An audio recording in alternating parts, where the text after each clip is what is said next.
সরকার যদি 5,000 টাকা নিয়ে আমাদের যদি ঠিকভাবে চলতে দেয় তাহলে আমাদের জন্য ভালোই হবে, খারাপ কি? এখন যদি একটা লাইসেন্স করে দিয়ে সরকার যদি আমাদের ঠিকভাবে চলতে দেয় তাহলে আমাদের পক্ষে অনেক ভালো, অনেক উপকার হবে। আমাদের অসুবিধা হইব। 5,000 টাকা এটা তো মাহাজনে দিব না, এটা তো আমগুলো শৈলতে যাইব। এটা লাস্ট পর্যন্ত লাইসেন্স হইব না। 5,000 টাকা তাহলে আমাদের শৈলের থেকে যাইতেছে না, আমরা ইনকাম করে মনে করেন যদি 450 টাকা জমা দিই, এই 5,000 আমরা কইতে দিব। আবার মাসে আমরা ঘর ভাড়া দিতে হয়, কিস্তি আছে, বাচ্চাদের খাওয়ান আছে, এই টাকাটা আমরা পামু কই? এক বছর লেহেন আমরা কি করবো, আঙ্গ তো করার কিছু নেই, আঙ্গ বাধ্যতামূল্যে চালা লাগবো। জমা নেই 450, আপনাকে যদি ট্যাক্স আঙ্গ দেওয়া লাগে তাহলে তো আঙ্গ সুবিধা হবো না। এটা যদি মালিকে দেয় তাহলে হইবই। ট্যাক্স নিলে ভালো সুবিধা হবে।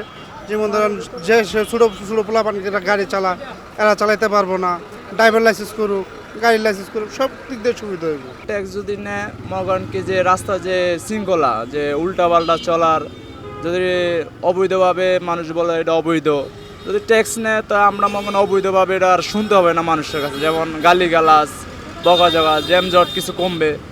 আর যদি আমরা ট্যাক্স দিয়ে চলি, যেমন আমরা একজন বলতে পারবো এটা আমাকে রাইটভাবে চলতেছে, বর্তমানে কিন্তু অবৈধ বলা হইতেছে।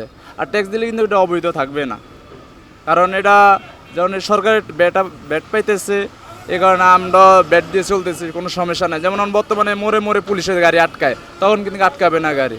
গাড়িতে একটা ড্রাইভার একটা লাইসেন্স করে দিব, এই জন্য আমরা সুবিধা হইব, আমাদেরকে আর হরানি হইলো না, প্রশাসনটা দৌড়াদৌড়ি করলো, তারপরে মানুষ অবৈধ গাড়ি বলে।